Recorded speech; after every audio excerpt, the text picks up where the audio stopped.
16 ta sariq kartochka, 4 ta qizil kartochka Cristiano Ronaldoni sindirish uchun mukammal o'ylangan reja. Tarixga aynan Nyurnberg jangi deya nom olgan o'yin haqida gaplashamiz.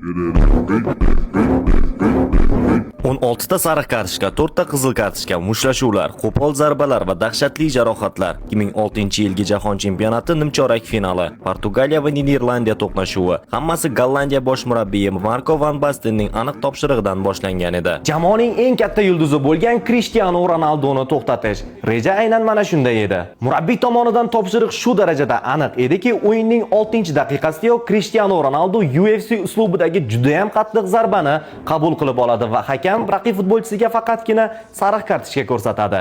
Keyingi daqiqalarda Ronaldoga qarshi qo'polliklar tinmadi. Hakam esa yana va yana sariq kartochkalar bilan cheklanardi. 30 daqiqa davom etgan bosim va zarbalardan so'ng endigina 21 yoshda bo'lgan Cristiano almashtirishni so'rashga majbur bo'ladi. Van Basten esa o'z maqsadlariga go'yoki erishayotgandek edi. Agar o'sha kuni maydonda Pepe bo'lgandami, do'stlar, haqiqiy qirg'in boshlangan bo'lardi. Portugaliyaliklarga bu yoqmadi. Endi qo'pol zarbalar faqat Gollandiya tomonidan emas, Portugaliya tomonidan ham kelayotgan edi. Arjen Robben yuziga xavfli zarba qabul qildi. Luis Figo esa raqib futbolchisiga bosh bilan zarba beradi. Maydonda mutlaq tartibsizlik hukm surardi. Ammo yakunda Van Basten o'z niyatiga to'liq erisha olmadi. Portugaliya Ronaldosiz bo'lsa ham 1-0 hisobida g'alaba qozondi va chorak finalga yo'l oldi. Chunki ba'zi o'yinlar futbol bilan o'ynanadi, ba'zi o'yinlar esa qon, og'riq va kurash bilan o'tadi. Ha, endi siz Nyurnberg jangi deya nom olgan o'yin haqida batafsil bilib oldingiz. His qilganingizdek eng zo'r kontentlardan qolib ketmaslik uchun hoziroq sahifamga obuna bo'lib qo'ying.